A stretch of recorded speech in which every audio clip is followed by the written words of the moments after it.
ఓం శ్రీ కనకదుర్గా దేవి దత్తాత్రేయ, నేను ట్రస్టీ గారితో మాట్లాడొస్తాను. త్వరగా నైవేద్యం పెట్టేసి మేయర్ గారింటికి ప్రసాదం పట్టుకెళ్ళాలి. నేను వేద పాఠశాలకు వెళ్ళాలి, తొందరగా రండి. అవన్నీ తర్వాత, అమ్మవారికి నైవేద్యం పెట్టాకే వెళ్ళు. నేను ట్రస్టీ గారితో ప్లేట్ల కలెక్షన్ గురించి మాట్లాడి వెంటనే వచ్చేస్తాను. ఎక్కువ మంత్రాలు చదవకుండా త్వరగా కానీ పులిహోర పైన ఉన్న జీడిపప్పు కదలకుండా నైవేద్యం పెట్టు.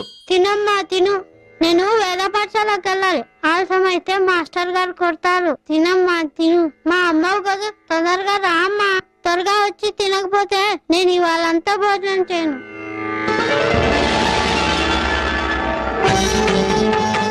తినమ్మా, చల్లారకుండా తిను. ఇవాళ సామవేదం చెప్తారు, ఆలస్యం అవుతుంది. తొందరగా తినమ్మా.